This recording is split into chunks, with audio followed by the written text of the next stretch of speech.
మీ అందరికీ వందనములు. మీ అందరూ బాగున్నారా? ఈరోజు దేవుని వాక్యము గలతీయులకు రాసిన పత్రిక 3వ అధ్యాయం 8వ వచనం. నీ యందు అన్ని జనుల అందరూ ఆశీర్వదింపబడుదురు. దేవుడు అబ్రహాము గారికి ఇచ్చినటువంటి వాగ్దానం అపోస్తుడైనటువంటి పౌలు గారు గలతీ పత్రికకు రాస్తూ గలతీ సంఘానికి ఈ మాట చెప్తూ ఉన్నాడు. ఈ పత్రికలో రాయబడినటువంటి మాటల్లో ముఖ్యంగా ఈ యొక్క విషయాన్ని జాగ్రత్తగా గమనించాలి. అబ్రహామును గురించి దేవుడు ఎందుకు ఈ విధంగా మాట్లాడాడు? అబ్రహాము విశ్వాసమును బట్టి నీతిమంతుడిగా తీర్చబడ్డాడు. తన యొక్క నీతిని బట్టి ఆయనలో మనలను నీతిమంతులుగా తీర్చి తన నామాన్ని మహింపరచునట్లుగా దేవుడు నిలబెట్టుకుంటున్నాడు. ఆ క్రమంలోనే అబ్రహాముని దేవుడు అంటూ ఉన్నాడు, నీతిమంతులకు తండ్రి అని.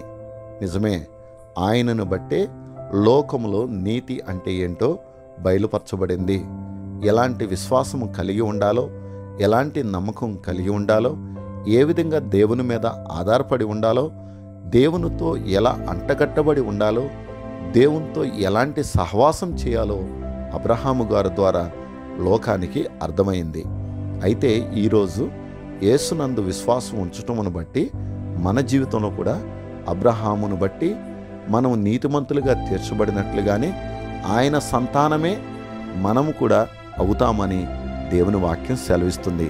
అందుకే అక్కడ రాయబడిన మాటలో అన్ని జనులందరూ నీ యందు అని రాయబడింది.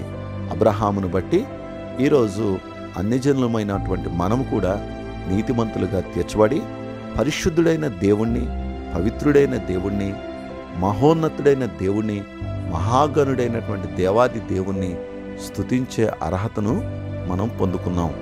అలా పొందుకున్న ఈ అర్హతను బట్టి అనుదినం దేవుని స్తుతిస్తూ దేవుని నామాన్ని మహింపరుస్తూ ముందుకు సాగుదుముగాక. దేవుడు అటువంటి కృప మన అందరికీ అనుగ్రహించునుగాక. ఆమెన్.